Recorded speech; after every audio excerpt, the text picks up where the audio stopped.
Welcome to Audible Interlude, a G.I. Joe podcast. I'm your host, Dave West, codename Phantom Troublemaker. And I am your co-host, Noel Wood, codename Crapshoot. And I'm your Cobra intern who did not realize that Iceberg was old enough to have sank the Titanic, codename Legion Cub. In other words, it's cold in Florida, folks. Yeah, that's what. I was just talking to somebody the other day, and they were talking about flurries being in the air, and they were afraid it was a ash coming down from a volcano because that seemed more likely.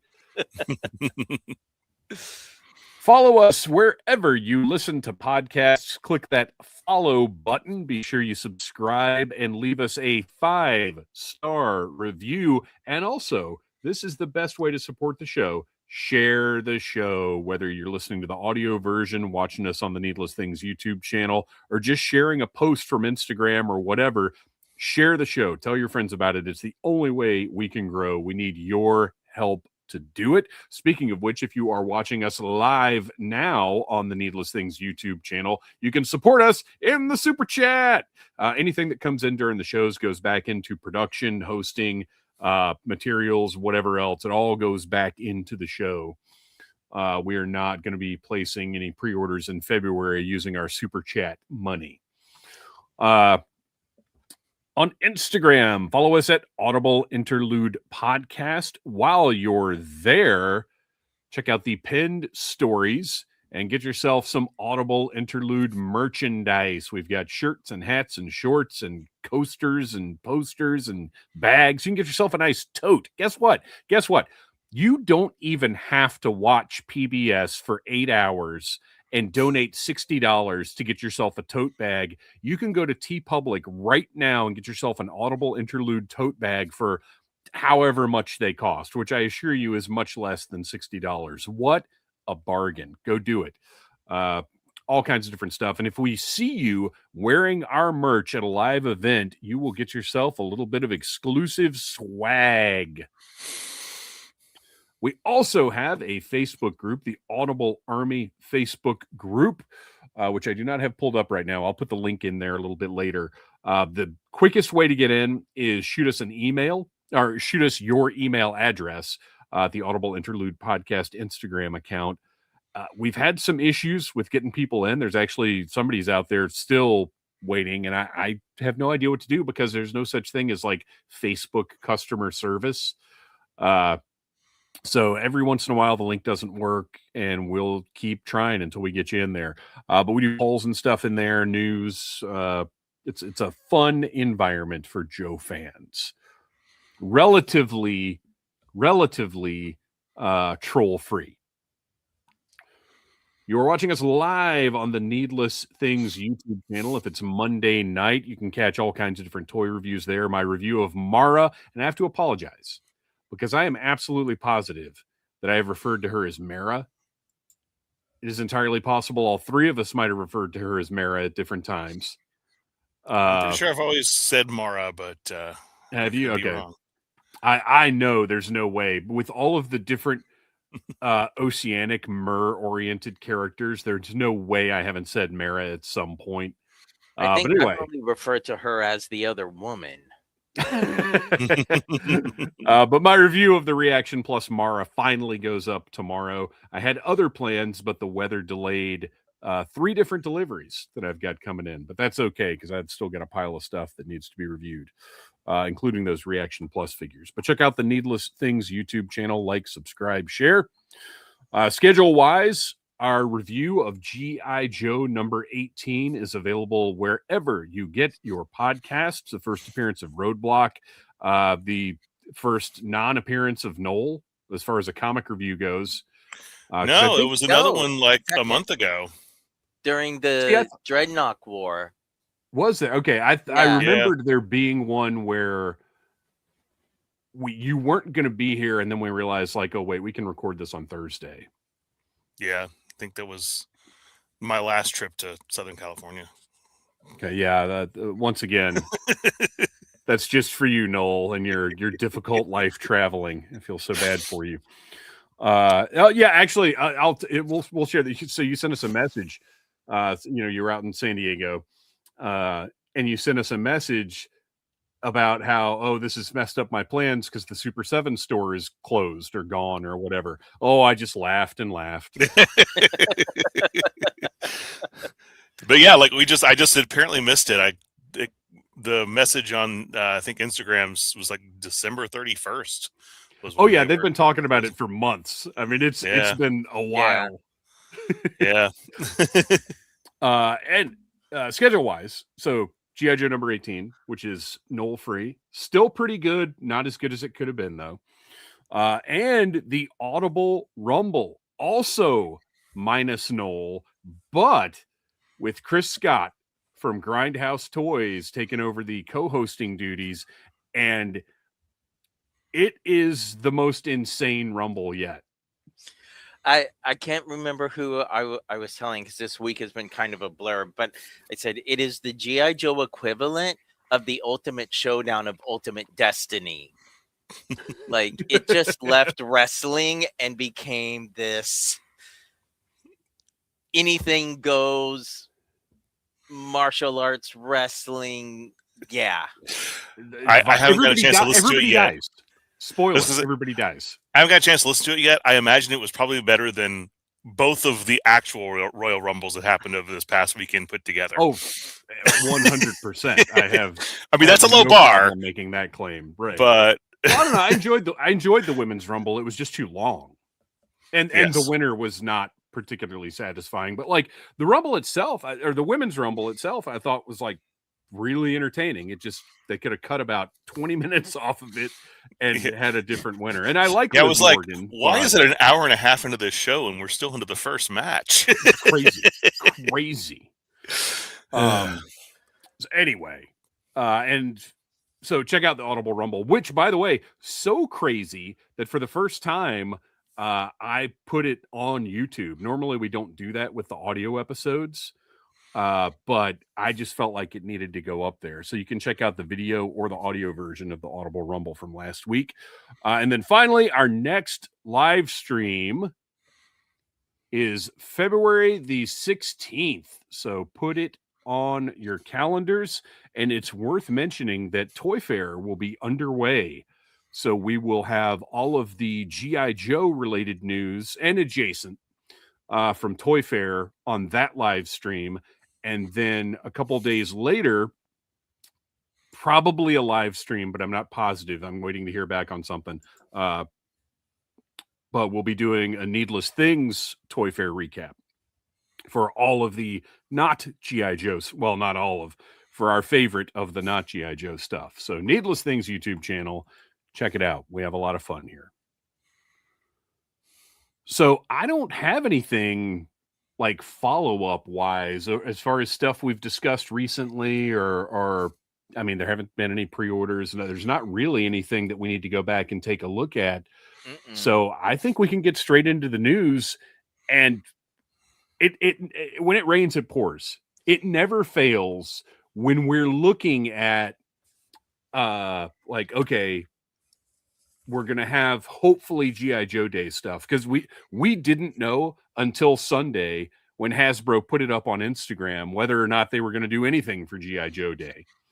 And then they did, and they had a ton of reveals. And then, of course, we've got updates from Call Sign Longbow and Skeletron and this and that. Now we're loaded with news. So let's go ahead and get to it. All right. Actually, this is how unsure we were that we would have any news to talk about. Because I have to send out show notes before the weekend, because I want you guys to have a heads up of what we're going to talk about and whatever else. So at the time when I sent this, the only bullet point we had was staring contest. I was. When I got the email, I had to actually just Google something real quick just to make sure that there wasn't some thing that was out there in the news called staring contest. I quickly figured out what the reference was. There's no news. All right, but we got lots of news. So first we're going to start with this. And we don't often talk about I mean, this is beyond third party. This is literally just a guy on Etsy. But every once in a while, there's something there that catches my eye, like that G.I. Joe ATV thing that I got last year. And I figure we need to talk about this, if only for our pal Tom Henry. Have you guys seen this 3D printed classified Fang? No, and that looks really good. Like, that is the closest to a Fang I've seen of any 3D printed or even third-party stuff. I like the blue. I like the color variations. And then you can see here Cobra Commander in there. So the fit is solid for the figures. But when you zoom into it, you can see that 3D printed texture on it, which I know some people that's fine. For me, I can't do it. But it's $79.99. So if you need a placeholder Fang, that's for this kind of thing. What it'll cost like this when it comes out for classified. So that's actually, I think, a really good deal. So that is Griebler Elf, which is a pretty clever name. On Etsy, Griebler Elf. You know what? I should probably have kept that link to put it in the comments here. It never even occurred to me. Oh, you know what else? Ooh, hang on. Oh, where'd my QR code go? Oh, boo, StreamYard, boo. I had a QR code uploaded that we can throw up in the corner of the screen. And I don't know where it went, but that's okay. All right, so there is the Fang, classified scale Fang by Griebler Elf. I like the blue also. Yeah, it's surprising that because they've done a couple of Fangs throughout the years. Surprising they never did one in blue. Okay, they did the Dreadnought Fang. Did they do one in the 25th line? Or I mean, they did a Fang, but I don't think they did anything other than black. Yeah. I could absolutely be wrong about that, but it does seem the Walmart crazy. One. Let's not talk about that. And that was not blue, even though it made us blue. Solid. Yeah, it is kind of crazy that they haven't done like Crimson Fang, Arctic Fang, but I don't believe there's anything other. And tell us in the comments, please. I don't believe there's anything other than the Dreadnought in the black. Interesting. Although, you know what? I've got to bring up the Facebook group because I really like this comment. As often happens in the Audible Army Facebook group, a little speculation, a little conversation came up, and somebody made a comment about a Fang. They get talked about a lot. Man, I don't remember what it was under, but I said, why not the Flock of Fangs 12-pack? Python Patrol Fang, a Crimson Fang. Why not a Sky Patrol Fang? Just do it up. 12 Fangs for, I think it was $7.99.99 is the number I threw out there. Oh, here it is. Wreckship said, why not 2 Fangs?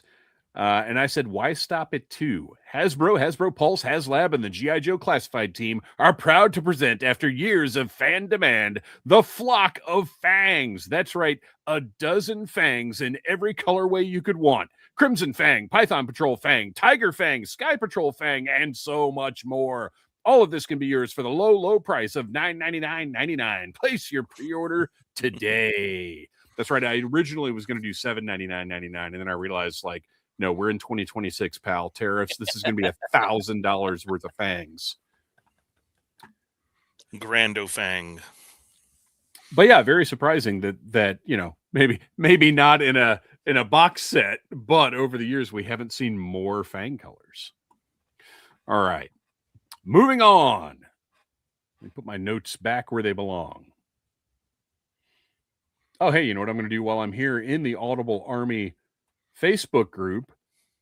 I am going to put the link in the chat. So if you're watching us live, the link to the Facebook group is going in the chat right now.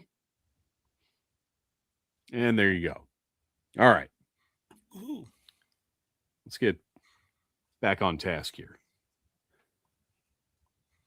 Call sign longbow, one of our long-awaited O-ring projects. They've got an update, of course, for the end of January. They have a new production timeline. And as you're looking at on the screen, if you're watching us live, this month they have the proof card for Gru Spetsnaz to share. As they covered in previous months, these proof cards are used to make sure the cards are the correct size, colors, and layouts. So this has actually been like Word Burglar actually had some proof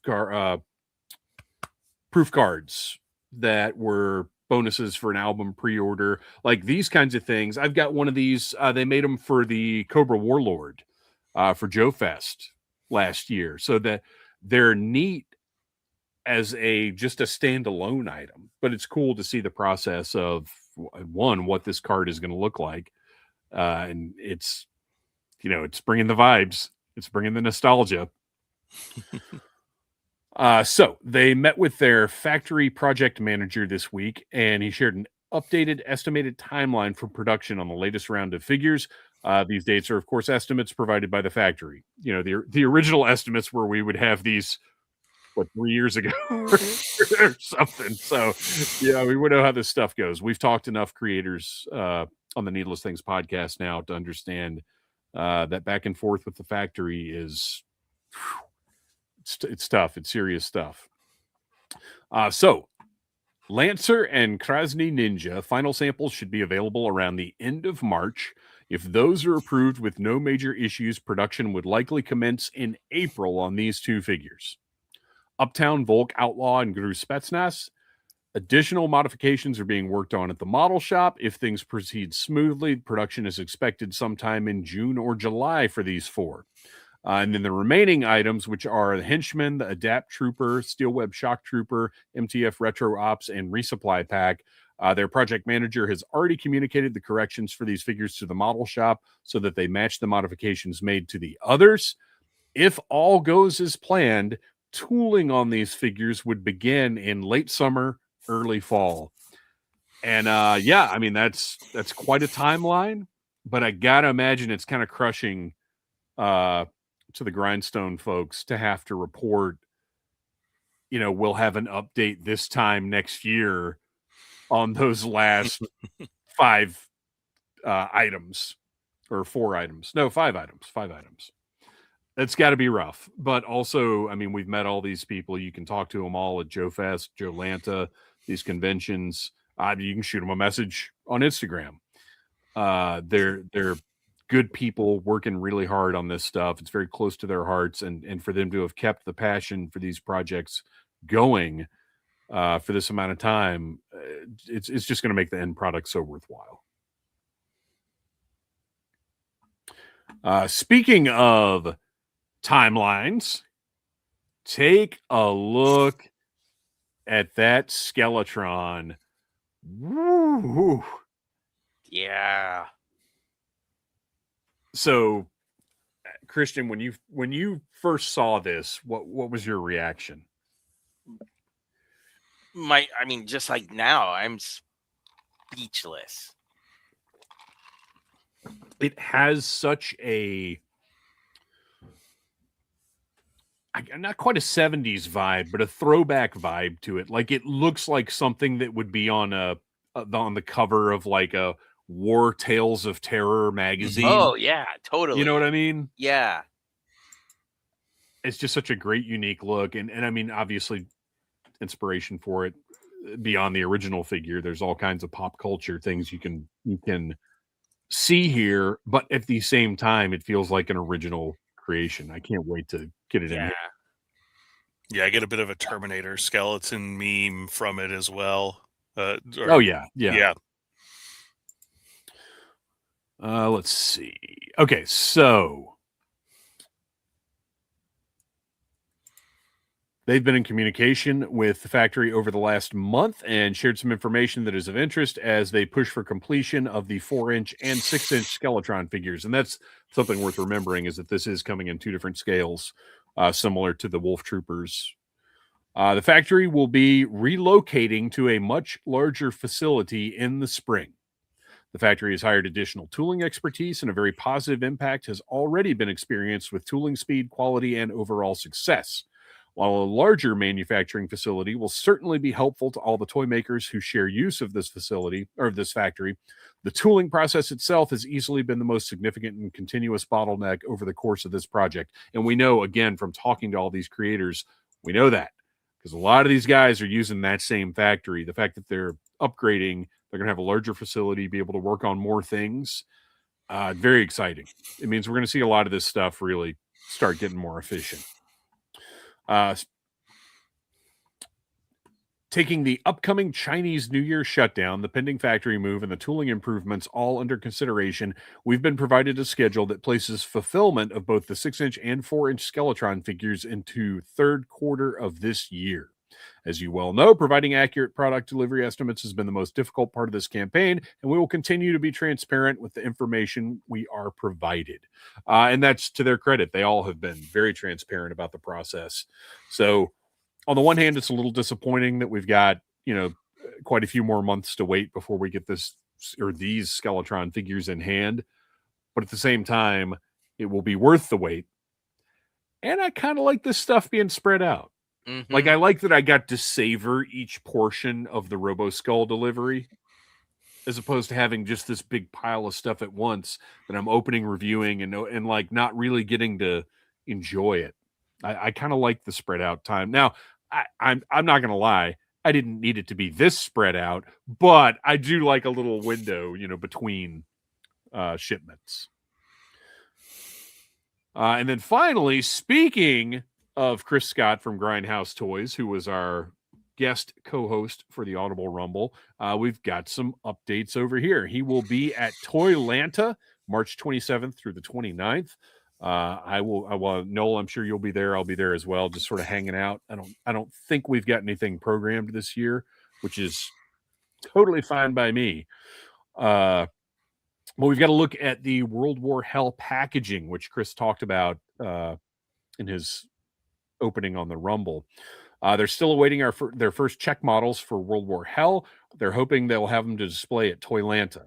So that means there could be some actual nice early figures at Toylanta for people to look at. Chinese New Year is about to begin, and so we should get them after our factory partners get back from their holiday. We'll keep you posted as we get more information.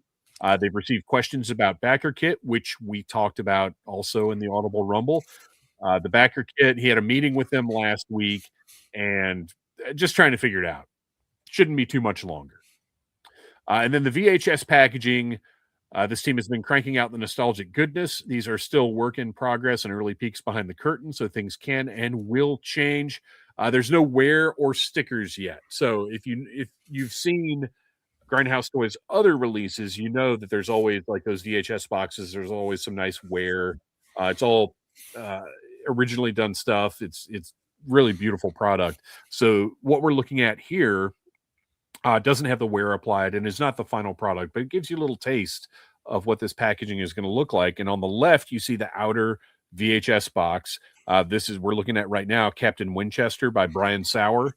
And then on the right is the interior packaging, which is going to look like an actual video cassette, and then have the figure visible in the window, and then all the accessories and everything will be inside that interior box. So this is like it's going to be like opening a VHS tape. Next up is Sergeant Graves by Shane Pierce with a new Sergeant Graves logo by Jason Benvenu. It looks awesome. And I love that, we talked about back when Classified was doing this, having the different artists work on the packaging to give each figure its own identity and style, which was a mixed bag with Classified, I think, if we're being honest. But I love it here where each character, he's got a different artist working on each one, and it really does have its own personality, but they all have a really cool throwback feel. And then finally, Sergeant Spectre by Tim Barron with the connecting spine art by Mark Pennington. So if you look in the middle of the VHS box portion of this, You can see when you line all of the figures from the first wave up on your shelf, or all the boxes, there will be a mural on the side, kind of like the old WrestleMania box sets or the Star Trek VHS box set with the Enterprise on the side. So very, very cool feature there. And that art is by Mark Pennington. And I love this weird translucent blue cassette. Yes. After my many years of working in a video store, getting some nice flashbacks of when you get the special tapes that were clear or orange or something like that.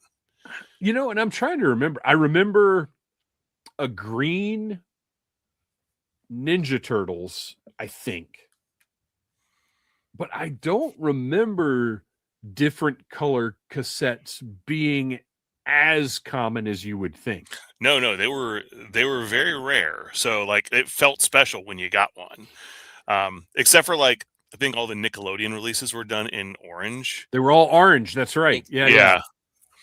But occasionally you got one that would be a translucent or even like you'd get like a case, a slip cover. Like one of my favorites was the Johnny Mnemonic cover because it was a clear slip cover that had like you could see the tape in the character's head. So stuff like that was always fun. That's cool. Man, that would be a fun episode to do for the channel, like best VHS packaging. Mm-hmm. I'm going to make a note. All right. So that is our update for World War Hell, which is top of my list right now for toy anticipation. Obviously very excited about Operation Monster Force, everything going on there. But we've got products in hand now, and we know it's awesome and what's coming is coming. And there's like, when it's a brand new product, there's a different kind of anticipation for it, Yorktown Joe has a question, and I apologize. I cannot remember if we talked about this before the Rumble, but he asked, will these be available in backer kit later? I want that Sergeant Spectre, but had too many pre-orders hitting during this campaign. Yeah, that's what we were talking about before. He's setting up the backer kit now. And just like these other campaigns, well, you know what? Okay, no, I don't want to speak for Chris because we didn't specify that, because I was probably assuming all the figures would be available, and he's probably assuming everybody knows the figures would be available, but I don't think we've discussed it.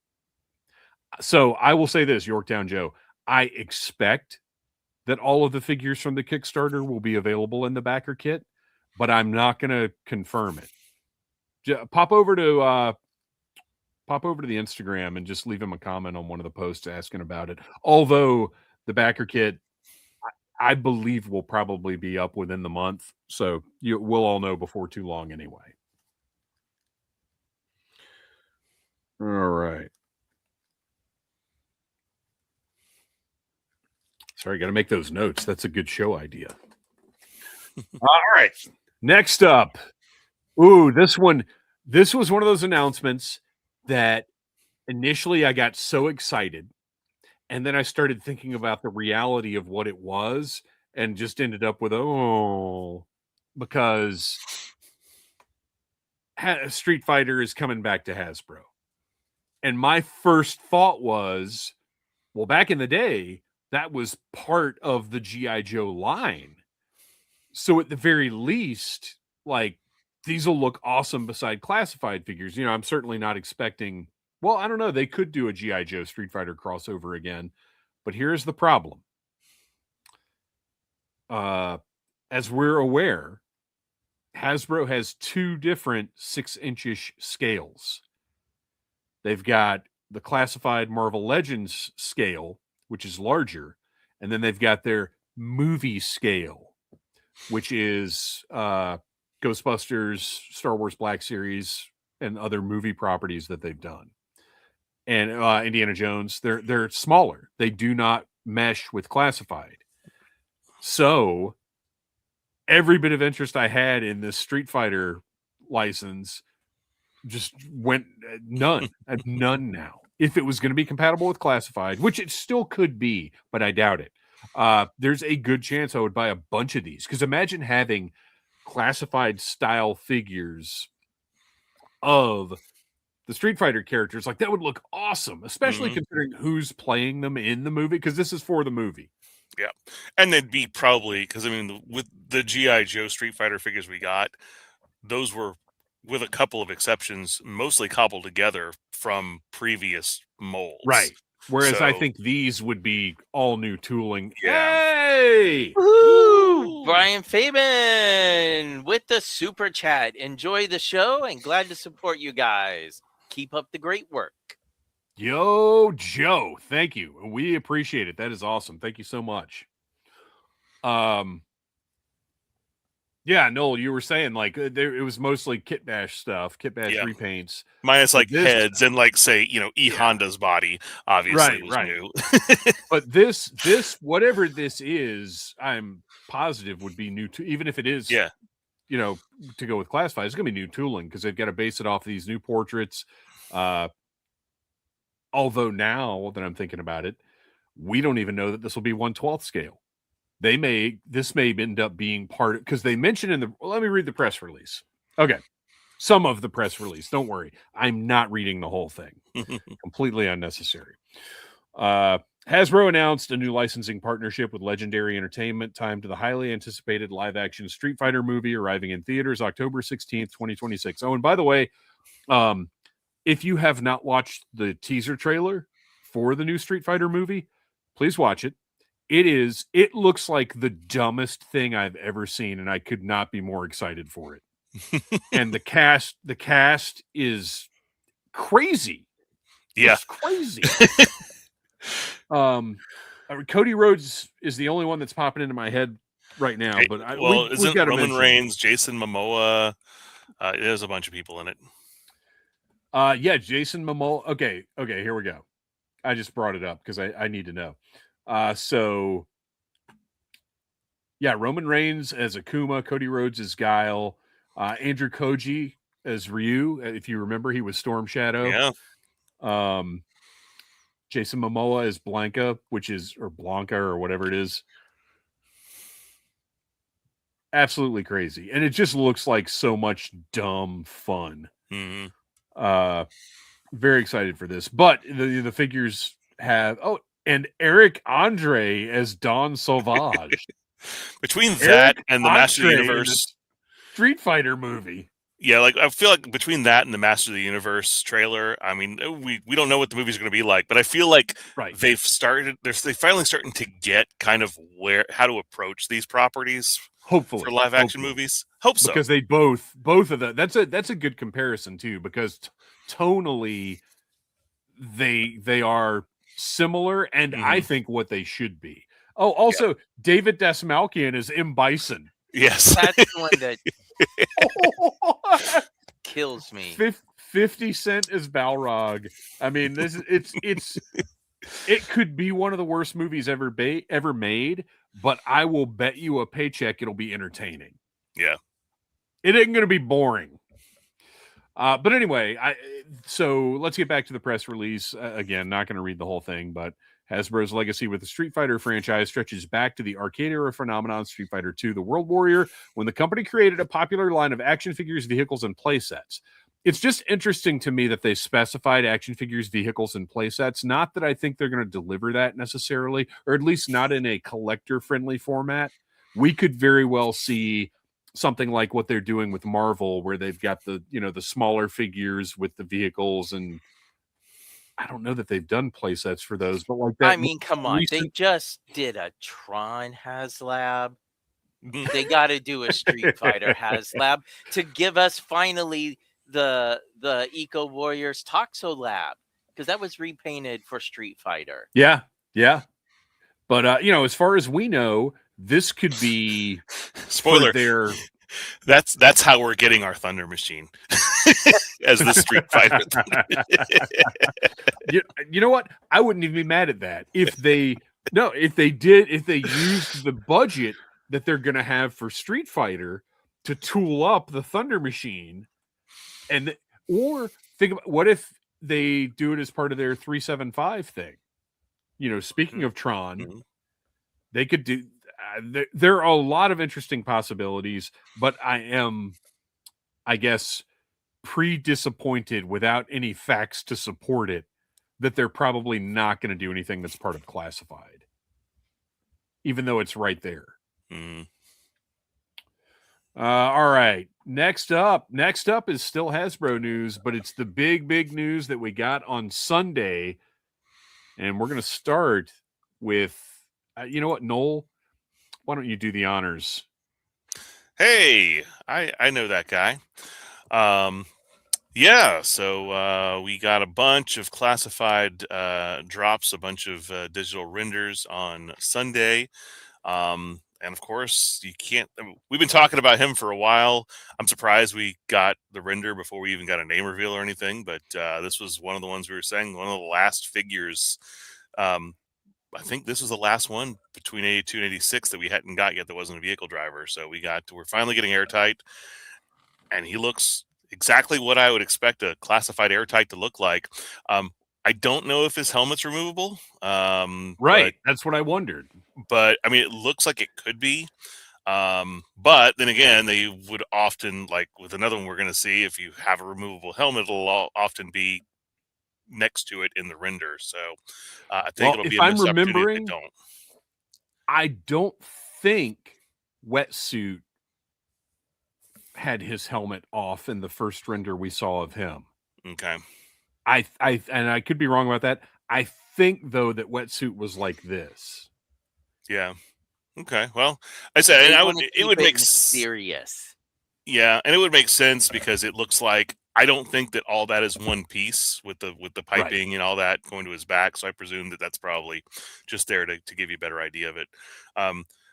Few modifications from the original. He's got a holster, a drop holster on his leg, and then he's got knee pads, which are all things that it can only enhance airtight, because I just always felt like from the waist down he was kind of blah. And did a pretty perfect update on the little sniffer and his backpack. Although the first thing when I looked at that backpack, and y'all old internet people can probably vouch for this, all I knew is first thing I saw that and I got a goatsy in my head. So if you don't know what that is, don't look it up. Oh no. Shame on you. Wow. Yeah, you're right. Yeah, he looks great. The colors are wonderful. I love the fact that they didn't completely change the sniffer, which I'm glad you said at first, because I can't ever remember the name of it, even though it's the most obvious name. Yeah.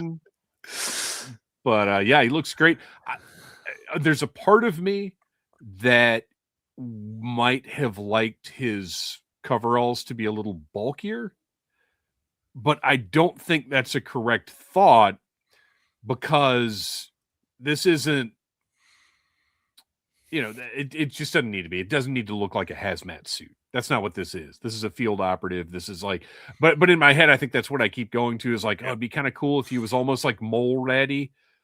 But yeah, and I know, and I kind of had the same thought cross my mind, but then when you look at the details, unlike the original airtight figure, he does have like pockets on his legs. He does have what look just like actual pockets on his waist, but also like pouches on the side. So not a hazmat suit necessarily, but it looks great. $300 airtight. Or HasLab airtight. Oh my gosh. Yeah.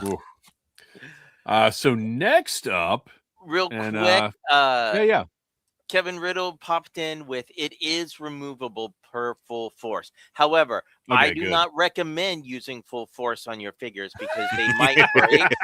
Heat up that neck peg first, and then you can just gently pop it. Yeah, well, anything's removable if you believe in yourself. I just hope that he does have the receding hairline. That's my ask. Yeah.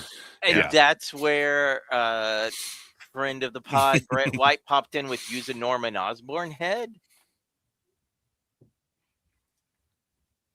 Yeah, absolutely.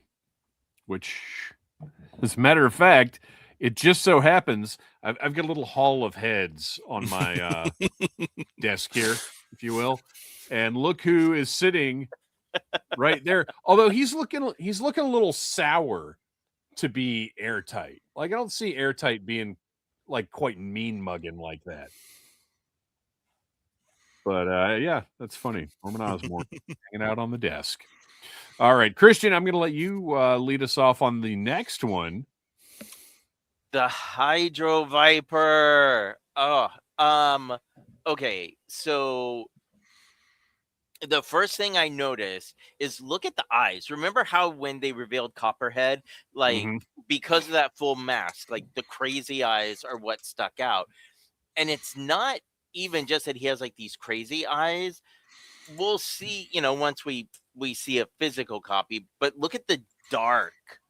Well, he almost looks like the Frag Viper. Like he's got the same thing going on as the Frag Viper. And I meant to go look at the file card to see, because I think by this point in the line, most of the Cobra troops were getting like genetically modified in some way or something.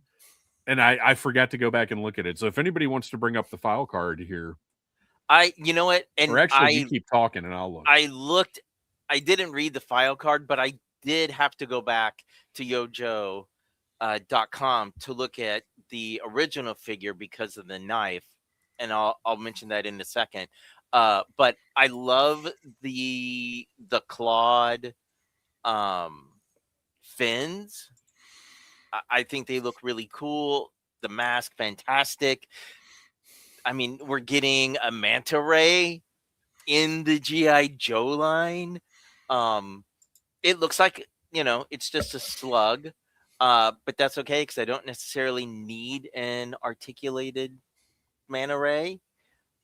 He has his harpoon pistol and then his dagger knife, which again, this goes back to giving credit to the years of being on the show and how I notice things, but his knife, that is almost an exact copy of Darkon's knife from the Super Joe line. And I thought, is this possibly them hinting at something? And I went back and looked at the original figure, and no, that's the exact same design. Yeah, the accessories are just about all identical to the original figure, with upgrades, obviously. Although this is, and I presume even though he has a pet, he's not quite a pet because that's not a large enough and articulated enough pet to be a pet. But if there were ever an opportunity to throw in an extra pair of hands, this would be the one. That's in my notes. Okay, well, first, I'd like to correct everybody. The proper scientific name for that creature is majestic undersea flap.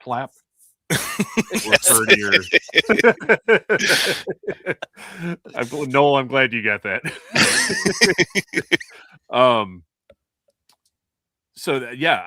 My next note on this was swappable hands would be cool because I like the monster hand, but now you've just got a monster hand. Well, and that's identical to how the original figure was his left hand was the webbed claw hand, and then the right hand had a fist, or had a holster hand. But that was almost 40 years ago. Better now. But at the same time, and this is what I got to, is swappable hands would be cool. However, there's nothing I would remove from this loadout. Like there's nowhere to fit swappable hands in here, so I get it. Yeah. The mask is absolutely incredible. Yeah. They have achieved what the original toy was trying for. I would like it if it were we don't know. This is a render. We don't know what the final product will look like, but I would like it if it were a little brighter purple. It still looks great, and the purple and red combo is really nice. But if it were just a little brighter, and that's something I've said about a lot of the classified figures, is like just up the vibrancy just a little bit, just a little more. Everything I feel like could stand to be a little brighter. Yeah. Well, the chat has let us know that they are surgically and chemically altered to be able to withstand the pressures of the deep, which makes them to withstand nitrogen narcosis. Yep. I knew I would get tongue-tied over reading that, and I'm not even gonna try with the fat production. Okay. Well, wait. No, this explains the synthetic cuteness. webs are implanted between their fingers, and subcutaneous fat production is stimulated by chemical injections to provide natural insulation. This is crazy. Yeah. Next time I go to the Living Seas at Epcot, I'm gonna ask them about all of these all terms. of this. Yes. You're gonna add, can you do this to me? Like, can we make a can we make a Cobra intern eel right But now? also, for our comic reading fans, Nowhere Man Child said G.I. Joe European Missions issue 14 made Hydro Viper his only appearance in the 80s. So I'm going to be tracking that down to read it. Very cool. Okay. Well, you know what, Kristian, you're going to continue on because this is your guy. Oh my gosh. So listeners, keep in mind, the last 2 weeks I have been on an early morning schedule at work. I'm usually a night guy, so I've been getting to work at like 5 o'clock in the morning. So when all of these pictures came through, I was incredibly busy at the moment, incredibly tired, waiting to get my second wind. And this hit, and I was like, oh yeah, let's go. If you were gonna update Overkill, man, I love everything about this.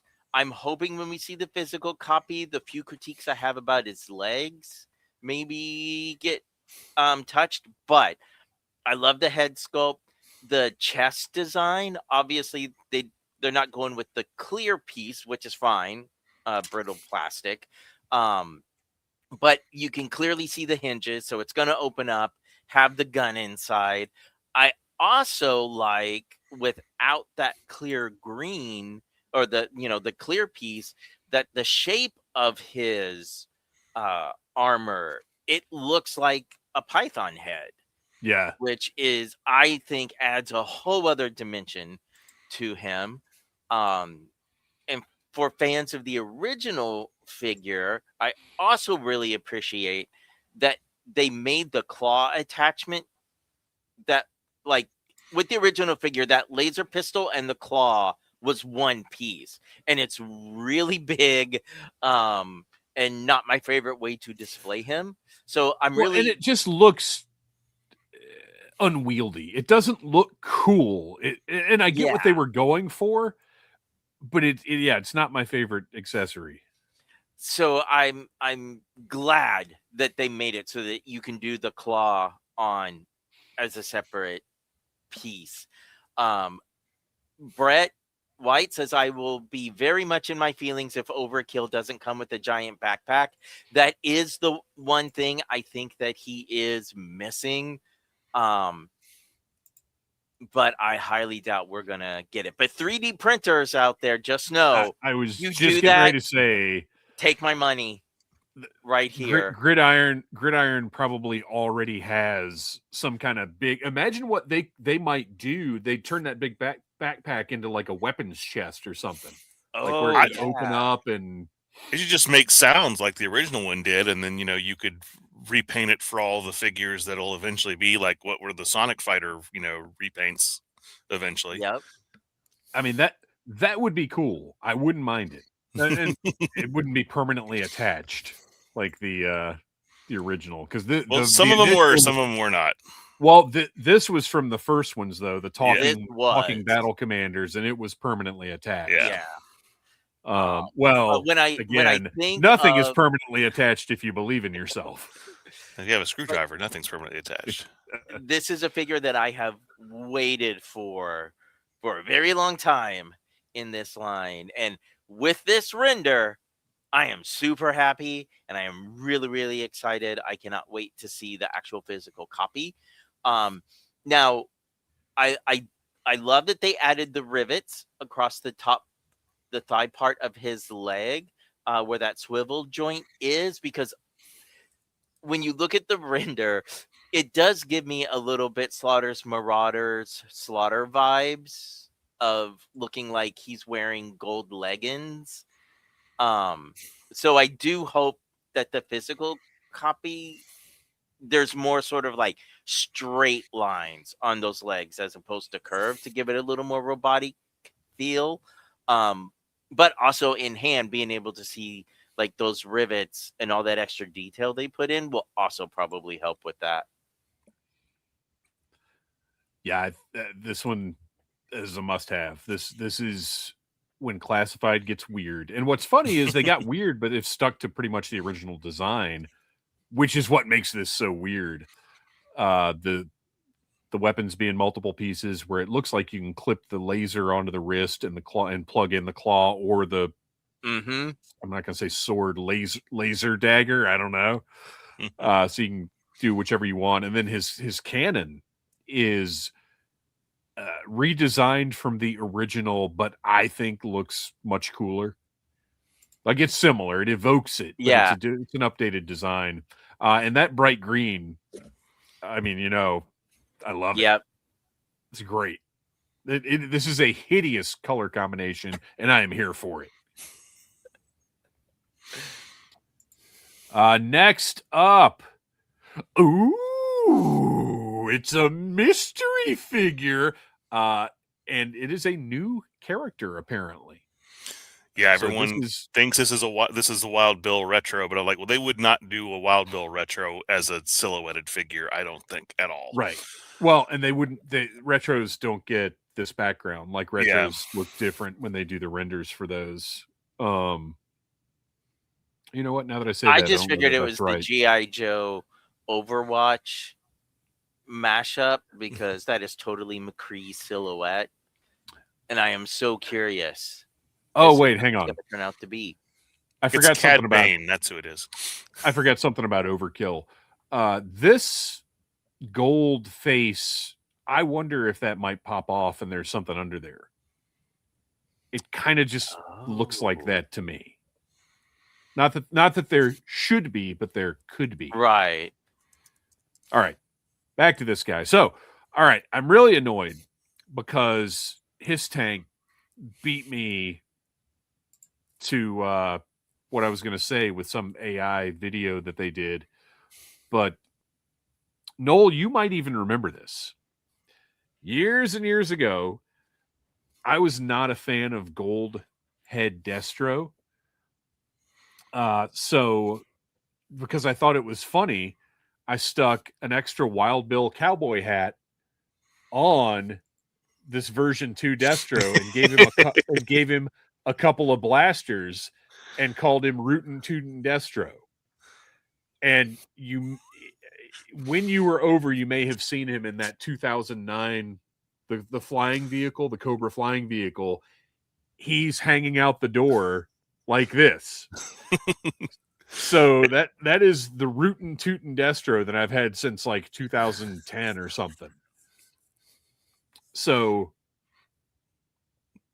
the other thought that I had for this one looks like Rootin' Tootin' Destro. Yeah. You can even see. I mean, clearly the inspiration here is the Man with No Name. It looks like he's got the poncho. If you look at the outline right there. What was your thought, Noel? No, my thought, and I'm surprised I hadn't seen anybody comment on this, is Wong from the October Guard. But I don't think that they would have led with Wong if you're going to do October Guard figures. Never lead with Wong. Well, as always, coming through with the direct line to Lenny, Rekship says, I asked Lenny why we have to unlock render reveals now, and he laughed and just said it's a new character that will require more explanation. Now turn out the light and go to sleep. But what's interesting here is, if you notice, those are not cowboy boots. Those are like big clunky combat style boots. So while the upper, knees and up basically look like it could. Well, okay. The other thing I noticed is, look at his right wrist. there's something there, and I don't know if maybe it's just a sheath for that knife, but it looks potentially a little componenty or something. So very interesting. And look, I'll be honest, I'm excited to see something new that's like just completely out of the classified team's imagination because they've earned it. Yeah, I'm glad that they're able to do that and create new characters. I'm not necessarily going to buy all the new characters they come up with, but the idea that, we're not just doing retro nostalgia. There's a lot of that here, but you know what? We can throw some new stuff in there and create some new lore while we're at it. Well, and look, every other Joe line since the original, the people running the line have been able to make their mark and introduce new characters because fans weren't so sensitive to things back then. So they could do stuff. I mean, that's how we got Scalpel and all those characters from 2002 ish. So of course the classified team should be able to come up with some new characters for the line, for the franchise, and leave their mark on history, basically. So I think this is great. I'm excited to see it, whatever it is. All right, next up. Oh yeah, this excited me. We had gotten the name drop on these, but when that happens, we're left with, well, what are they going to look like? Are they going to be true to the originals? Are they going to be minor updates? They're going to be completely different.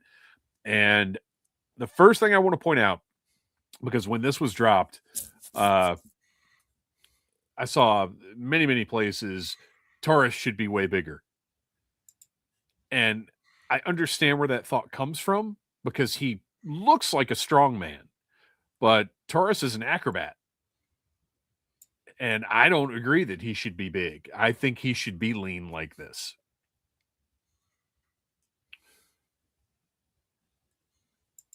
I think Red Dog looks great. He's got a big build, looks like a football player. Comes with a football and a tee, which, I'll put in a bin, but I think it's really neat. I think it's a good inclusion. And he's got a throwing hand for the football. Do you guys have any thoughts about these two? I've already been trying to think of interesting ways to use not the football, but that football stand for fighting photos. Because whoever would have thought that we would get a football kickstand? Yeah. In our G.I. Joe action figure line. Is it a kickstand? I thought they were called a T. I don't know. Do I ever look or sound like or make any of you think that I pay attention to sports? Well, you said kickstand with authority, and I thought, I might be wrong about that. I think it is T, but to me, this is just getting that T and that football mold ready so they can do a fridge figure down the line. Or Captain Gridiron. Gridiron. I need that football gun. So, and this is Noel as a baseball fan, with hardball, he should, reasonably come with, Big Lob has basketball. Mm-hmm. Red Dog comes with football. So realistically, hardball should have a baseball bat and a baseball, if not a catcher's mitt also. Well, he has the baseball shooting cannon, is what that, I guess, supposed to, it's supposed to shoot like baseball grenades. So maybe he'll come with that and little grenades that are etched like baseballs. I feel like they kind of have to. Mm-hmm. So the accessories look great. I love that we've got some extra blades for Taurus. Red Dog has an additional, because he's got the mace or club or whatever that gnaws on in the movie, but they've given a little extra something here too. And what's surprising to me is I believe all four of those weapons are new tooling. Because my first thought was that the Taurus's axe came with slice and dice, but I think it's a little different from what came with them. I'm not positive. I would rather have the Joe rifle than the Stalker rifle. Or I guess snow job rifle, the XM, whatever it is. I can't ever remember the name of that stupid thing. Standard issue Joe rifle. Yeah, I would rather have that than Stalker's rifle. But everything else is great. This is a great set. I'm in. Oh, I wouldn't. Here's my controversial take. I wouldn't have minded either one of these or both having a bunch of tattoos, especially Red Dog. Like if we're going for a modern football player look. Oh yeah. But that's a budgetary expense, so I get it. All right, Noel, back to you. What are we looking at? What are we looking at? Oh, what are we looking at?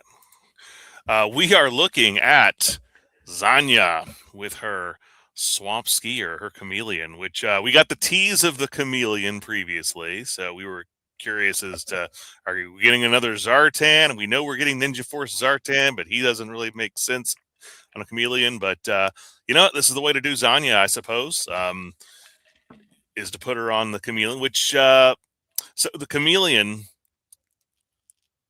to me, I'm looking at this vehicle and it doesn't quite look like my original chameleon, but what it does look like is an actual chameleon, which is why I love it.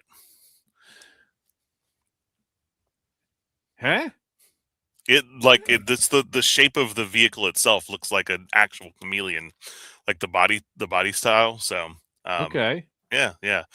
But and it does look a little bit different from the original. Like when I think about the original, it feels like almost like a motorcycle, like it was kit bashed from a motorcycle and just put into this bin.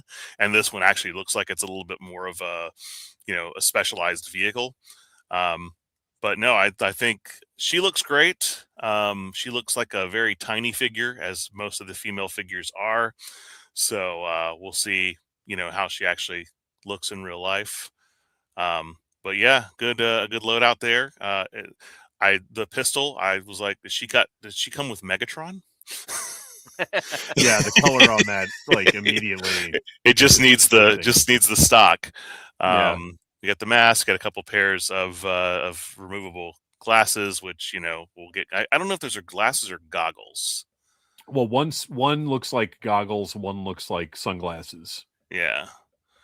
And then your little helmet, your little like vintage flight helmet.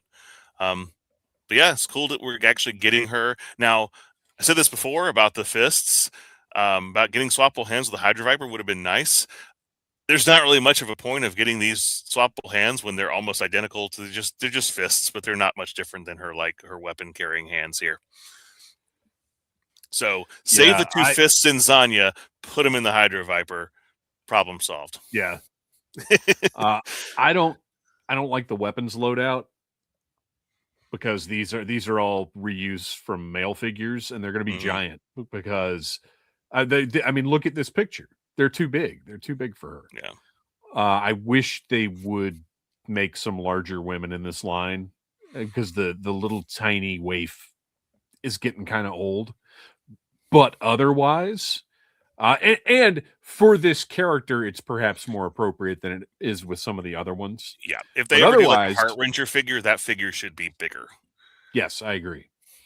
Otherwise, though, I think she looks absolutely perfect. I love the like tank girl looking old school helmet. It looks like I said, swappable goggles and sunglasses. And then it also looks like that hockey mask might be, it's either got hair in it or something. I don't know. I'm curious to see how that functions. I guess maybe her hair comes off. Yeah, I wasn't sure if it was like the hair comes off and that replaces it, or if it's like a completely different head. I don't think it's a different head. Right. Yeah, I don't know. It'd be interesting to see. But I think she looks great. That chameleon's gonna have to grow on me. I don't as of right now, with this single from the side flat looking image, I don't care for it. It's too angular. We'll see. Yeah, and that's really it looks like, and that's because it's a render. We haven't seen the full thing. It looks so flat, and yeah, I don't the angles of it because the original was nice and rounded. This it just doesn't look good to me, but we'll see. It'll look better. Piece underneath that gets me. I'm hoping once we see the physical version that just pops more, because it that black doesn't look like, oh, this is empty space. Right. Like it looks the original. It looks like this is still part of the body, and so yeah, the engine just almost looks like it's decaled on. Yeah, and it'll look better once we see something with some actual dimensionality to it. So I have faith I will end up liking it, but as of now, I do not. Noel, this question is directed towards you. Nowhere Man Child asking, that's an October Guard Dana headpiece too, right? There you go. Maybe this is how we're going to slowly introduce our October Guard is by molding accessories for other characters. And eventually a horror show will get a larger version of that helmet. Man, that's my guy. Did he show up? Did he return in this year's Audible Rumble? You'll have to listen or watch to find out. And finally, Ninja Force Zartan. So many people's dreams are coming true. Pixel Dan. He looks great. I don't love the open sheaths. I never do. Oh, yeah, and actually I wanted to mention, I hope Taurus, his web gear, has some storage for those blades on the back. But Zartan does have storage. He's got, again, those open sheaths, which I just won't ever love. But those swords are a little shorter, so it maybe won't be as egregious as like a katana, 4/5 of a katana length just uncovered. This works a little better. I like the additional, because the sword on the left, I believe, is pretty much what the original figure came with. Well, let's keep in mind too, this Zartan keeps two swords, or daggers, I think in this case, just going across one leg. So practicality on the way that you're storing your swords, it's already, you have to keep that element. So you might as well just have willy-nilly blades poking out everywhere. So what's most clever about this? So when I first saw this, I looked at that compound bow and I hated it because I can't stand a posed drawn bow like that. Then I realized that is a replacement bowstring up on the top right. So you will be, that is very clever engineering. So when you can pop the drawn one out and just have it normal, like the other Storm Shadow ones. And also impressive that they didn't just reuse one of Storm Shadow's compound bows. Yeah. So you get the quiver full of arrows that I guess will plug into his back. We'll see. And I do wish that they had gone a little brighter with the pants. I agree. Really gone with the full Constructicon green color. Always brighter. Always go brighter. Yeah.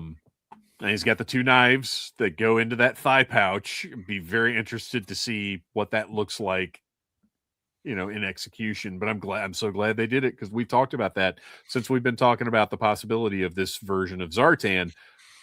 We have speculated on, well, how do they make that not dumb? You can't, but that's part of its appeal. So yeah, looks absolutely great. It's exactly like I would want Ninja Force Zartan to look. Yes, this will be one, I normally keep my purchases within that like 82 to 87 updates range.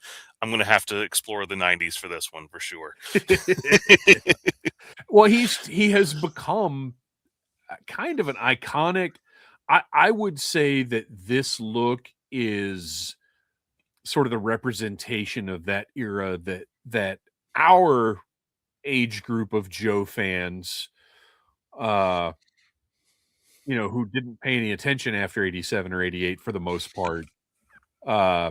He's become like the figurehead initially in a negative way, but now has been embraced and is like, I guess, symbolic of that whole 90s era of like, oh, this stuff's actually a lot of fun.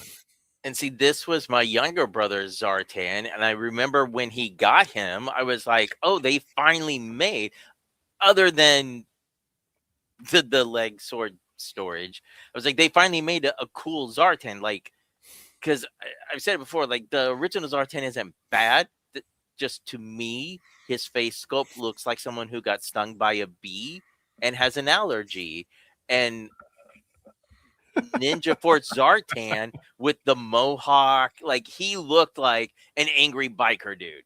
To me, he looked like the leader of the Dreadnought. So, this will be my Zartan going on the shelf.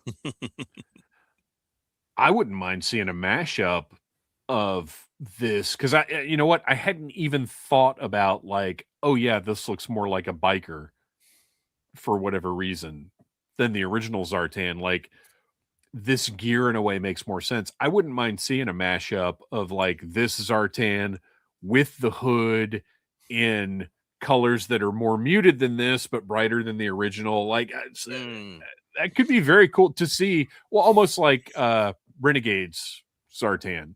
Mm-hmm. So yeah, a lot of very exciting. Let's just run back through them real quick. Everything here is great classified.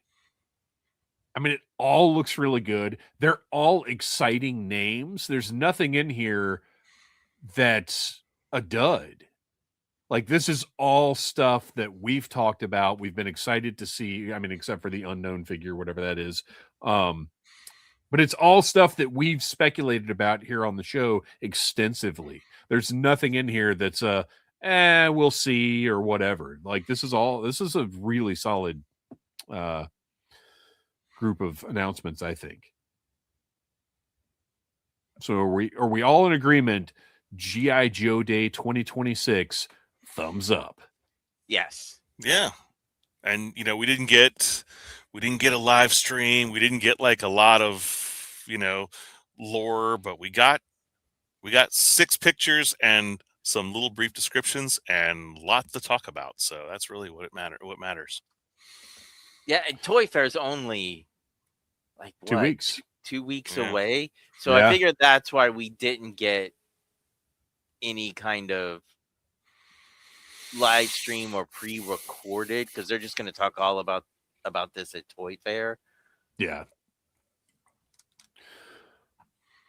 Well, that is all the news we got for this week. It is time now for everybody's favorite segment, Sound Off. This is where you follow us on Instagram at Audible Interlude Podcast. And every time we're doing a live stream early in the day, it will be there'll be a post that says Sound Off. And that is us asking you for what to talk about on that evening show. It's the best way to interact with us outside of the Audible Army Facebook group. So let's get down to business. First up, Wreckship 85. Now that Airtight has finally been revealed, who is the next character that you guys think is the most glaring omission still in classified? I mean, the finally is a little, I don't know that he's a finally, just because we're only 5 years into a line that lasted from 1963 to technically, I guess, 2017. They were potentially introducing new characters, so hundreds of characters still to go. I don't know. What do you think, Kristian? Who are we missing? The Heat Viper. I'm surprised that we got remember, he was my favorite troop builder, but I am surprised of 2025. But I'm surprised that we got a Flak Viper before we got a Heat, or Frag Viper before we got a Heat Viper. I would say right now the most glaring omission is Destro, Iron Grenadier Destro. It's freaking bizarre that we've got his troops and we don't have him. And it's not necessarily that he's super high on my want list. I just think it's really, really strange that we haven't seen him. And I wonder if they feel like because they did the Prophet Director Destro, that they kind of felt or perhaps for longer than they should have, they felt like that Prophet Director Destro kind of filled that hole. Mm-hmm. My thought on him was that they may have decided to pivot once the vehicle started selling more and they were able to put more out, that maybe they were going to release him as a single figure. Then they decided maybe we should pack him in with a spoiler or something. And so there's more research coming, but because it seemed obvious that he was going to get released like 2 years ago when we started seeing Iron Grenadier's figures. Yeah, he was my first choice as well, but since you said him, I'll say Flash because we don't have Flash yet. Oh yeah, good call. That'll make somebody very happy. Wasn't he name dropped? Was he? No, I don't. Okay, I don't think he's been name dropped, but we got his gear with Glinda. What's her face? Yeah, Glinda. Yeah. So like, he and Grand Slam, who will presumably be released as a partial repaint of Flash eventually. They're the last 013s we don't have once Zap comes out. All right. Next up, Silent Interlude, who wrote a novel. In one of your interviews with Brian Flynn, he mentioned that he wasn't going to be making anything that had already been made in a particular format. You recently referenced it, talking about international redos or something of the ilk. I remember him saying it, but I figured that was a true at the time, but things changed situation after we saw the Reaction Plus line produce Duke and Cobra Commander, almost identical to the Hasbro Retro 2-pack and extremely similar to the vintage versions. The first Serpentor, who was again very close to the original and comic pack versions, Tiger Force Duke, etc. At this point, it doesn't really seem like a rule to not remake anything, or if it is, the bar for what has to be different is pretty low. Why couldn't we see a Cobra de Akko or Mortal? They'd be different enough from the vintage versions that no one would be confused. Maybe invert colors somewhere. So there's a lot there. This could have been our whole next episode. So I will say that interview with Brian Flynn was from last year. And it is possible that things change, but I do not believe that to be the case because the Duke and Cobra Commander you referenced are not at all identical to the Hasbro Retro 2-pack. And this is speaking from my perspective. The Serpentor, the Reaction Plus Serpentor, is not very close to the original and comic pack versions. This is how I see these things. This is the Duke and Cobra Commander from Reaction Plus are modeled on the Sunbow characters. They aesthetically are nowhere near the ones Hasbro produced that were essentially recolors of the original Duke and Cobra Commander figures with minor tooling changes, but they were Sunbow colors. They were not Sunbow aesthetic. And that to me is extremely different. Same thing with Serpentor. And Tiger Force Duke is a completely different color scheme than the Hasbro one. I mean, but I will say that's the one that comes closest to really kind of baffling me because why do that? It's just weird. And I get it. They wanted a repaint out of it, sure, but go in a different direction. So that one is strange given their rules. But I believe that the idea is, they're going to base it on the animation or they're going to base it on the comic book. So that's their way to do characters like Duke and Cobra Commander, but to remake, because Cobra de Akko, which I'm probably mispronouncing, sorry. I specifically asked him about that one, and the answer was no, we are not remaking any of those figures because they exist on the market, and it's not even necessarily about confusion, just so much as it's already been done. He doesn't have any interest in doing it again. Now, things may change. Somebody is the new Super 7 has different ownership now. We don't know. And that's the short answer to this, is we don't really know. But the long answer is what I just said, in that the examples that you provided to my eye and to their eye are very different from anything that's been made before. Do you guys have any other thoughts on that? No. Other than I want them. So I'm right there with you, Silent Interlude. But yeah, same. I'm going to keep my fingers crossed that it eventually changes. Yeah, because, hey, man, if we can get me a Gaucho in this line at some point in time, I'll be a happy person. Yeah, I mean, I would love to see all that. But I do believe Brian Flynn himself would very specifically be against that. But, I mean, the idea of doing recolors or something, or minor tooling changes, I don't know. And that would be the other thing you got to think about, is if he is against reproducing those at all, is he really going to invest time in doing workarounds? You know what I mean? Like, if he doesn't want to do it anyway. So I don't know. That's the short answer. Tom Henry. I hope you saw that Fang action earlier. That was just for you. I know it's not a hydro sled, but you got to be patient. When I told the guy, oh wait, no, Kristian, you're taking this one. Yep. When I told the guy at my LCS that my choice for the cover variant with Roadblock, my choice was for the cover variant with Roadblock. I told you this is. Yep. I don't get it. He set aside the Chameleon cover for me. It made me wonder if the Energon universe is bringing in new fans. I've seen my cover choices go from 10 in the miniseries era to 2 currently. They don't even make the wall these days. I'm hoping it's just my local comic shop, which is very Magic focused. Okay, so Tom Henry, thank you for this question. I actually loved it because you used all the same lingo as my old manager at Sci-Fi World. So kudos. It was giving me the warm fuzzies. So he is talking about, with the G.I. Joe issue number 18, the Roadblock issue, he wanted the variant cover that had Roadblock on it. His store did not have it. Now, I know mostly with Skybound, the stores in the past were able to,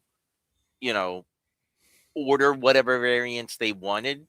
I don't know if that is still the same. I was trying to look online to see it. In some cases with comics, it's like, oh, your store has to order 100 copies, and then they get a copy of this cover. I don't know. I feel like Skybound still pretty much does equal printing for all of the covers. As far as bringing in new fans, yes, it seems to be doing that. So as I learned, one of the very sad things about Diamond collapsing, even though they were a monopoly, is that the sales info for comics is actually now a little harder to get because you're buying from so many different sources. But I was able to find out that in December of 2025, of the top 150 comics, 3 Image comics made it. Now, only one made it in the top 50, and that was Invincible Universe Battle Beast. But the other 2 that were from 50 to 150 were G.I. Joe and Transformers. So for a non-Big 2 comic to still be, cracking those numbers, that's a really good sign. As far as and I'm saying this to all of our listeners, if you're going to your shop and you're not seeing the Skybound comics on the wall, or AKA the shelves, let them know. they do their orders 2 months in advance. So give them a call, let them know that you're wanting your Skybound universe, or Energon universe, as the case may be. If they're not ordering enough, like, if it's a small shop and maybe they cater more to gamers, maybe they're not ordering a lot of the different variant comics. But again, call them in advance and say, look, I've seen, this variant cover of Duke shaking hands with Optimus Prime playing chess, and what would it take to get that? So with comic shops, speak with your wallet, but also speak with your wallet 2 months in advance. Throw up Tom Henry's most recent comment as a follow-up. No, not that one. I mean, that's fine, but oh wait, which one? Here we go. Sorry. Nope, most recent. Most recent. Oh, sorry. Chat was scrolling and I did not scroll with it. I need to write these after I've had coffee. I could not figure out what he's talking about. I couldn't figure it out the first time I read it, but then a couple hours later, after I had some coffee, I could decipher it. Maybe Tom Henry, I maybe we're just on the same wavelength when I am sleep deprived then, because Dave sent a message saying one of the two of you will have to tackle this question because I read it. It doesn't make sense. I didn't say it didn't make sense. I said I don't understand it. Oh, there you go. Sorry. So I was not assigning blame. I was right. I was open. But I was running downstairs to our storage ITEL, and just in the brief run down the stairwell, I read that and I was like, oh, this makes perfect sense. Seriously, it was like 30 seconds later, you were like, no, I got it. So there you go. Good information. And the important thing here is, go to your local comic shop and let them know what you need. That's the big thing, whether it's G.I. Joe or anything else. Oh, wait, but Tom, one of Tom's comments, my comic book store owner doesn't know any of the G.I. Joe characters. Shame on him. He had Roadblock, but assumed Chameleon was Roadblock. Roadblock wishes that he had cakes that tasty. Yeah, to be fair, she does have a Roadblock going on there. All right.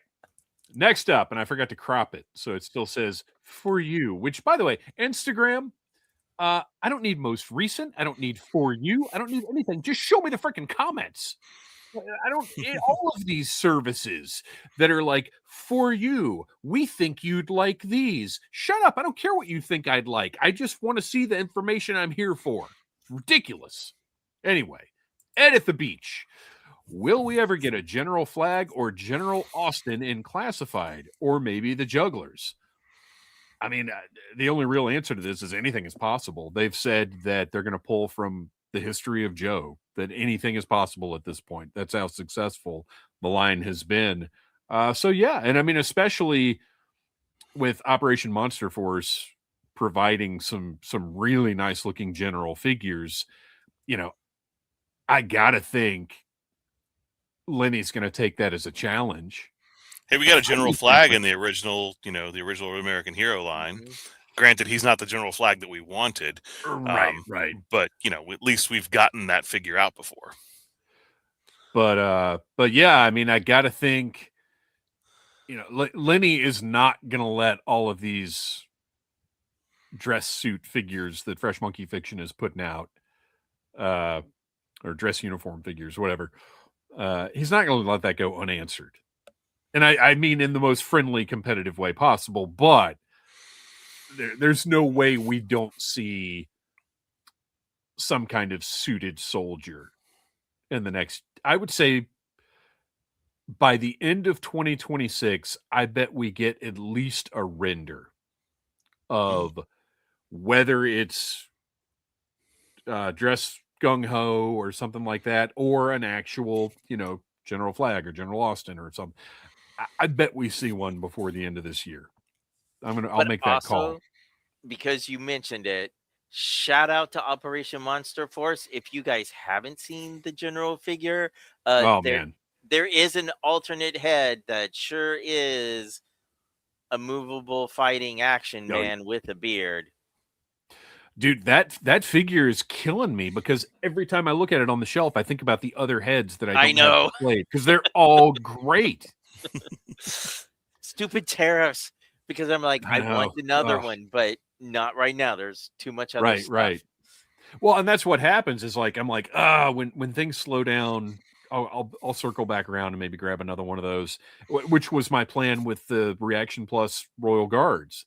And I ended up with 2, but my plan had been, okay, anytime that I know there's like a little leeway, I'm just going to order another one. And the next time it came around, the price had gone up on them, and now they're anyway.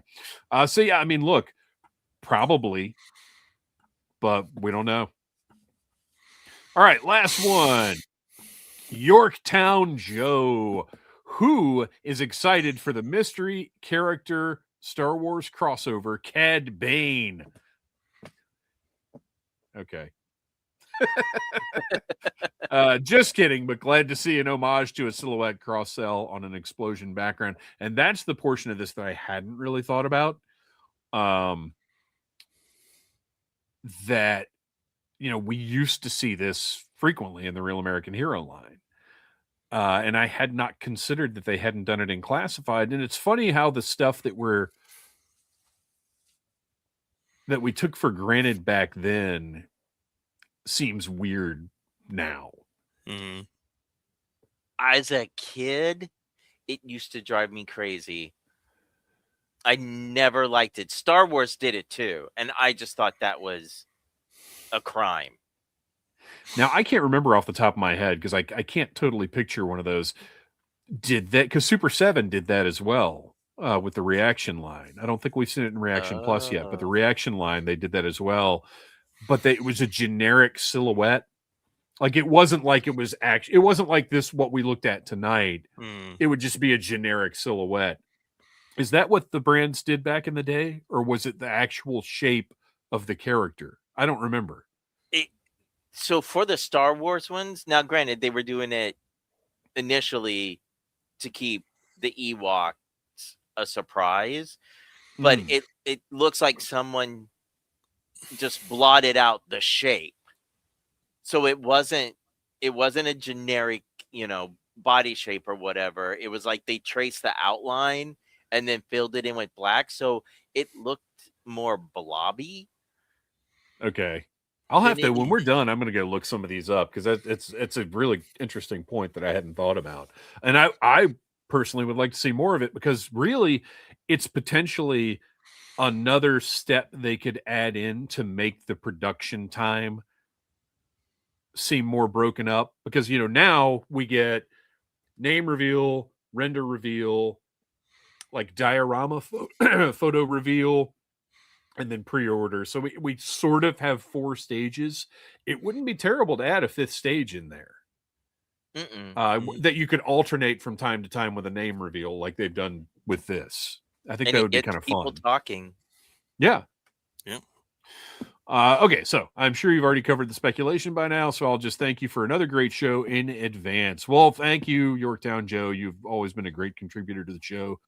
We appreciate your support, and anytime you provide a sound off or whatever else, it's always good stuff worthy of conversing about. And so now the final segment of the show. Hopefully, I didn't plan for this one, so I'm having to do an emergency backup. Do you guys have Joe and Tell? Yeah. Okay, good. Well, it's in the show notes. I should have been ready, but like I said, there was a lot of laundry today. So now it's time for Joe and Tell, where each of us has something to share with the camera. Who wants to go? I'll go last because mine's going to take a minute. Who wants it? Noel, you want to? Sure, I can lead us off. All right. I just returned from a little trip, and so my Joe and Tell is this right here. Ooh, I recognize that. Yes, this is the rocket to Conquest X-13. And it's not that impressive. I've got several others vehicles around, but I was in San Diego for the last week. On Saturday, I went to the Coin-Op game room on 30th Street, and then down to Part-Time Lover, which is a Japanese-style listening bar. Oh. Fantastic place. If you're in the San Diego area, there's actually several Japanese-style listening bars, and I definitely recommend Convoy Convoy Listening Bar if you get a chance. But this was at a shop that is in between those two places, called Replay Toys. It is on 2948 University Avenue and 30th Street in San Diego. It's a wonderful little toy store because they do have like a lot of like kind of little trinkety toys, but they've also got like new stuff and then used stuff. And it's one of those places where I kind of walked in and I was like, all right, there's a few things here. They got a few like vintage Star Wars figures over here in a case. And then, there's some Joe stuff. Not much. A few loose figures, mostly modern and Valor versus Venom era stuff. But when I was purchasing this, which was in a bin of things that said G.I. Joe accessories, 50 cents to $1. And I took it up to the cashier and I said, this was in a bin that said 50 cents to $1. She goes, looks like 50 cents to me. So that was my price for it. Nice. She goes, yeah, we don't have a lot of G.I. Joe stuff out now, but we have a whole bunch of stuff we just haven't had a chance to put back. So hopefully you can come back soon. I was like, well, unfortunately, I don't live in the area where Noel pulls out. Well, they apparently have an eBay site as well, so they do list stuff on eBay from time to time. But if you are in the San Diego area, it's a great little shop. Unfortunately, as said, I did not get to go to Super 7 because they're closed down. I did not get to go to Now or Never Comics, which I went to last time I was out there, which was actually a great little shop. And there's a new place opening up that was right in the gas lamp called Dampire, Dhampire, that appears to have not opened yet, but it's another like comic and toy shop down there. So yeah, definitely recommend Replay Toys. I told them that I would give them a shout out on our show here tonight. So nice. This is them. And I definitely also recommend them because they like their whiskey neat or their water at room temperature, if you get what I'm saying. Well, all right. Kristian. Oh, whoa, what just happened? I just clicked on Kristian and a little blue square. Oh. Okay. All right, you're up. So, this is not finished. However, my good friend, there we go. My good friend Wes, who is also part of the Facebook group, has started 3D printing. And one of the things that I had talked to him about many times is, of course, wanting a Cobra bunker, not a porta potty. So check it out. That. Wow. Yeah. So I've been painting it with what little bits of free time I have. So I still have a long ways to go. Also, I think it's Mad Dog Tattoos, I think, on eBay, does 1/12 water slide decals for these. So I ordered those. But just to give you an idea of the scale, there is a classified figure. Nice. So once I finish getting it all painted and getting the grass added to it, then I'm going to glue everything together to make it one solid piece. But I'm super excited and happy to add an actual Cobra bunker to my classified collection. That's check out Wes's awesome. other work in the Facebook group. So having that in hand, how much, if Hasbro were to produce that, how much do you think it would be? Because that's a big piece of real estate. It is, but it still doesn't use a lot. To me, I don't think it uses a lot of plastic. Most of the plastic is in the base. There's not a lot of pieces either. Yeah, and I would wonder if they'd even do the base if they were to put that out. If they were to put a figure with it, I mean, I would pay $75 for it. I didn't ask what you'd pay. I asked what you think they'd charge. What I think Hasbro would pay. Considering the size, I think they would charge what they charge for the Vamp and the Stinger. Well, we may or may not ever find out. All right. So as I said, I got kind of busy today and kind of forgot about Joe and Tell, but that's okay because I've got a whole stack of Reaction Plus figures just waiting to be opened up. And they just don't make the best full reviews all the time, and this one especially because I've got the reaction version of this figure. But it is it's Cobra Commander, Enemy Leader, and I like that they don't change the designation up. Like, it's not Cobra Commander with cape. Like, they don't change the title. They all just still say Cobra Commander, Enemy Leader. But as you can see, the accessories listed on the side, just like they were back in the day, include scepter and cape. Really nice looking card art that has been, I believe the reaction figure had the same card art. But we also may think of this as 70s Boogie Cobra Commander. File card on the back, but nothing we haven't seen before. So let's open him up and check him out. I also like that the pose on the cover is kind of reminds me of the Target lady played by Kristen Wiig on SNL. Yeah. There's the exclusive variant. Target lady Cobra Commander. Yeah, that would be the what do they call fall convention exclusive? What is the Target Geek Out? Target Geek Out, I think is the one that they do. It'd be a Geek Out exclusive. Oh, cape's nice and thick. I do like their soft goods are so odd because initially, like when you first look at them, they almost kind of look like they're just like Christmas ribbon or something. Like, it doesn't look durable, but then you get your hands on it, and it feels nice. It's got that red lining in it. It's got a nice shine to it. Like, it looks Cobra Commander capey. It looks appropriate for the guy. This one does have a ball jointed head, so that is a nice addition. All the joints are good. The plastic is great. I mean, these figures feel great, but every single time, and I hate having to repeat it, but not everybody sees everything I put out. I don't like the silver rivets. I wish they would switch to the color matching like they did on the Universal Monsters and the Back to the Future. The little Cobra emblems, the clasps on his cape are amazing.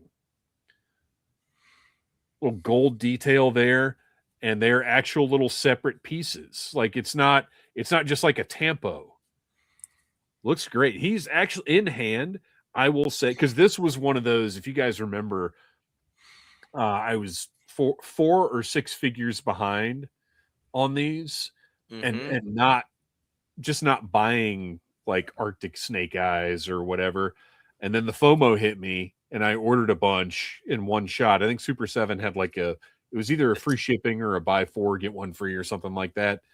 And this is one of the ones that I was less than enthusiastic about, but I got to say, this might be the best O-ring Cobra Commander. Or my favorite. I'll say my favorite. Best is objective, but the cape is so good and so fun.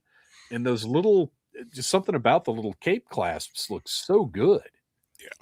Yeah. I was super excited to get that figure on the shelf because when Cobra Commander is just like a bombastic, grandiose character, and none of the figures that they've ever made really do him that justice. But with that cape and that scepter and just putting him in that pose, that's the one I wanted. Yeah, it's great. This is. Well, okay, aside from the Cobra Commander. This is my new favorite Cobra Commander figure. That's awesome. Great job, Super 7. Just color those rivets, please. Please. Put aside your personal incorrect aesthetic opinions and put some color in those rivets. And as I said before, like they've done such a fantastic job matching the paint of the rivets on those Back to the Future figures that there's no reason they shouldn't be able to do the same thing for these figures. And it should increase production costs. I mean, clearly it's a process they can manage. Yeah. So let's move it to Joe. I will deal with it. I will deal with these mismatched figures in my collection. I'll make that sacrifice if you'll just color those things. All right, that is all the show we got for you this week. Kristian, where can we find that toy photography you do so well? You can find me on Instagram and Blue Sky under the name Legion Cub. And Noel, why don't you tell us a little bit about The Finest? The Finest is an international G.I. Joe costuming club that raises money for our wonderful charity partner, Canines for Warriors. Check out thefinestcc.com or the Finest Recruitment Center on Facebook if you'd like to know more. Our music is by Andy Samford of electricminnowmusic.com. Follow us on Instagram at Audible Interlude Podcast. Our next live stream right here on the Needless Things YouTube channel is February the 16th. Put it on your calendar. And until then, yo, Joe.